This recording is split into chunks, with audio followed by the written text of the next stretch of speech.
What's up, world? Welcome to another TYSK report. I got those articles lined up on the docket. So let's start off with our first one talking about lab-grown treats for dogs. World's first lab-grown meat for pets goes on sale. Dog treats made from lab-grown meat have gone on sale in the UK in what the manufacturers say is a world first. Chick Bites are getting a limited release at a single pet store, but Meatly says it is expanding production in hopes to make its lab-grown meat more widely available as it scales up production. The UK became the first European country to approve the sale of lab-grown meat when it gave Meatly the green light to produce pet food in July 2024. The new Chick Bites treats have been made by Meatly in collaboration with British vegan dog food company The Pack. The treats are made from a combination of plant-based ingredients in Meatly's lab-grown chicken, though the company hasn't said what proportion is made up of its cultivated meat. Its lab-grown chicken meat was produced from a single sample of cells taken from one chicken egg, and the company claims it is just as tasty and nutritious as traditional chicken breasts with amino acids, fatty acids, minerals, vitamins required for dogs' health. While this run of Chick Bites is described as a limited release, Meatly says it has further collaborations planned with the Pack and Pets at Home while it works to scale up production with the aim of making Meatly chicken more broadly available within 3 to 5 years.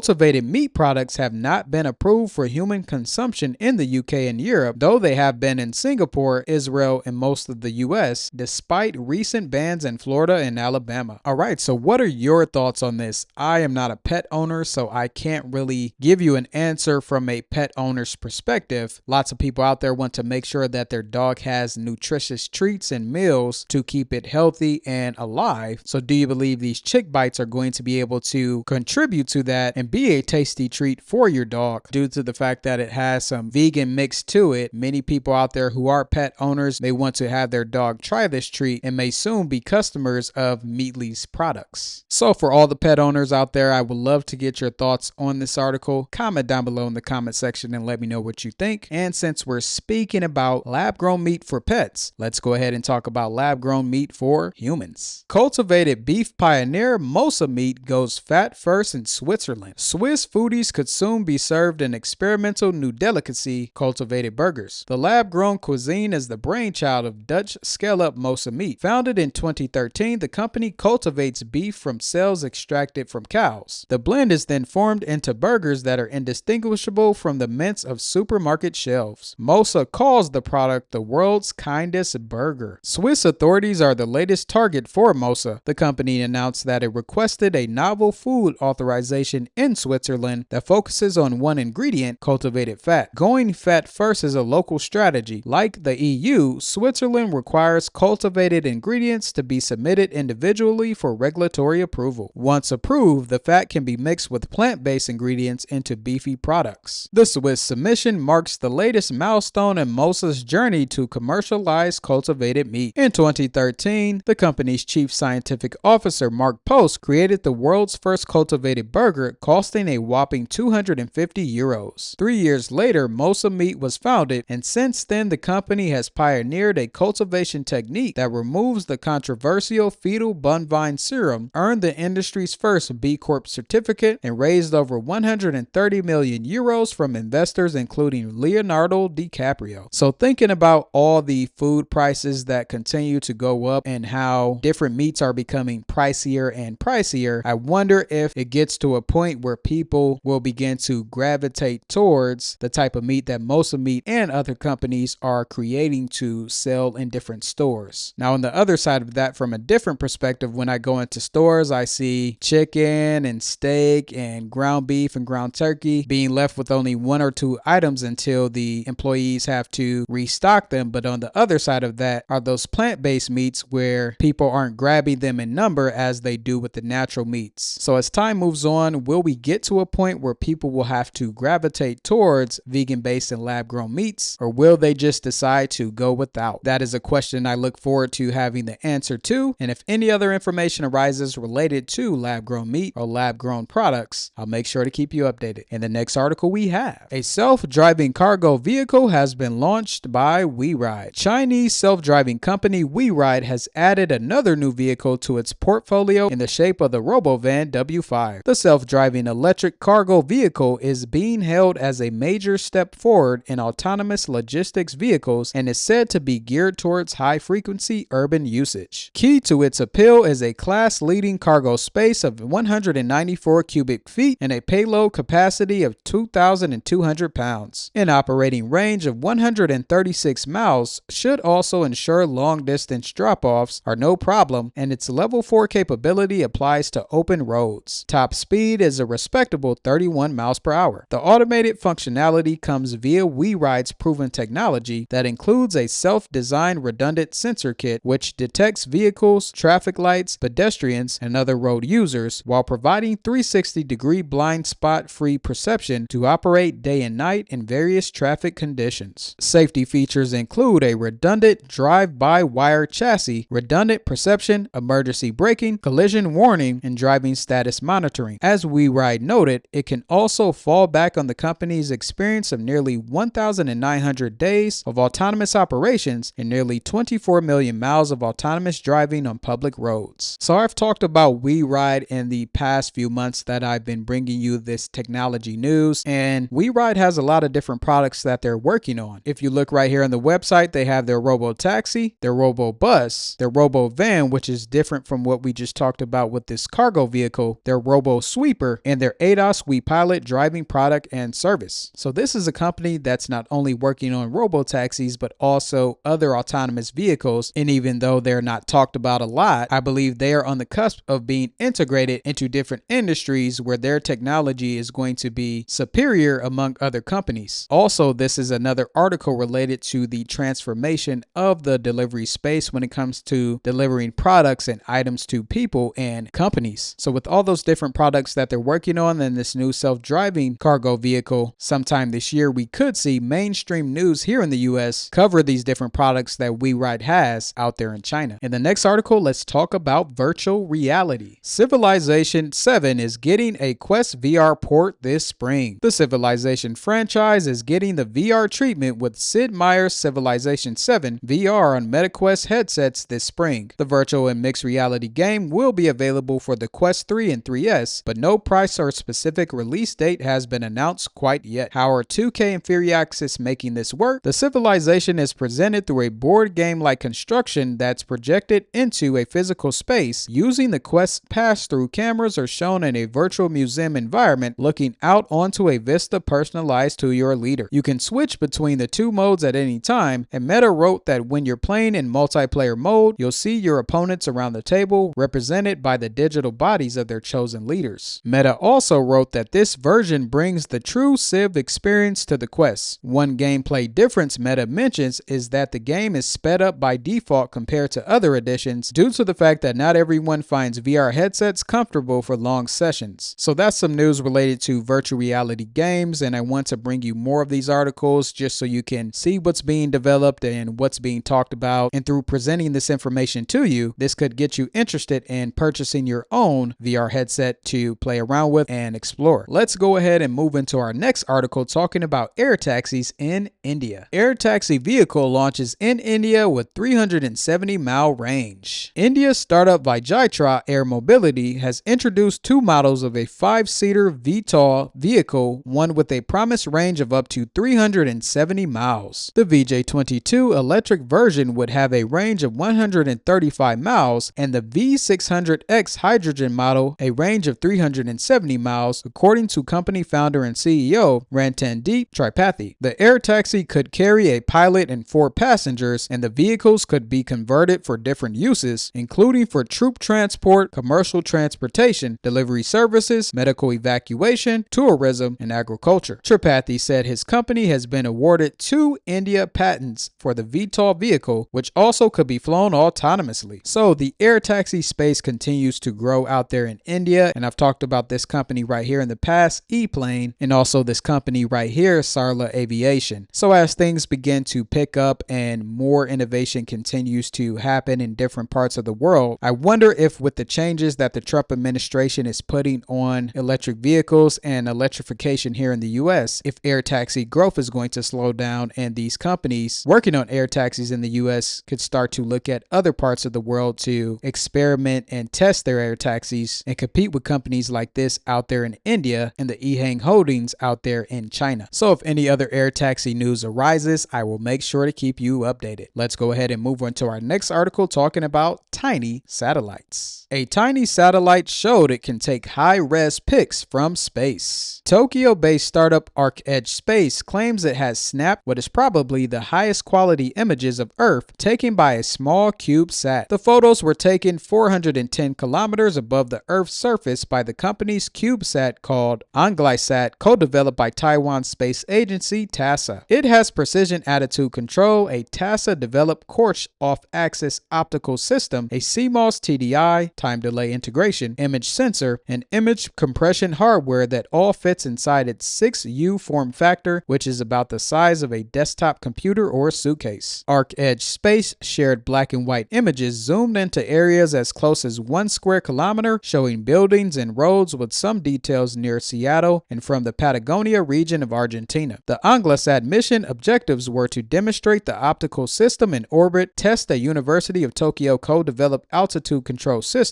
and validate the TDI and process images, which all succeeded. The satellite was delivered to the ISS in November, and then they were deployed from the Japanese experiment module Kibo on December 10th. So even tiny technology can have a very powerful impact on the technological world, and based on ArcEdge's small CubeSat, it displayed just that. In our next article, we have a minimalist e-ink alternative to budget smartphones has arrived. The Big Me High Break Pro is currently available for pre-order through the company's online store for $439. What sets it apart from similar Android-based e-ink devices that often feel sluggish is that it's powered by a MediaTek Dimensity 1080 2.6 GHz processor paired with 8 GB of RAM and 256 GB of storage. It's a 2-year-old processor used in mid-range devices like the Samsung Galaxy A34 that could help Android 14's user interface feel more responsive on the High Break Pro, even if it's lacking the latest OS updates. The High Break Pro's e-ink screen has the same 300 ppi resolution as the Amazon Kindle Paperwhite, so even small text should be sharp and crisp while reading ebooks. It also features a 4500 mAh battery, a 20 megapixel rear camera paired with a 5 megapixel selfie camera, a micro SD slot, GPS, NFC, and IR port letting you use it as a universal remote, and a fingerprint reader built into its lock button. Alright, so what do you think about this minimalist phone? Could you see this being a substitute for the phone that you currently have? Or is the black and white not sufficient enough to give you that consistent phone experience that you've been having with your current phone? For me, I would get one of these just to test it out and see if it's something that I would be interested in having. But when it comes to utilizing my phone, color plays a big part into that, especially when watching videos like this one on YouTube. So I don't know if I could move away from the color just yet. So that's just some of the latest news when it comes to the world of technology. I hope you enjoyed the video, and as always, continue to stay informed by liking the video, subscribing, and then checking out these 2 videos right here, giving me your thoughts on those videos, and staying tuned for the next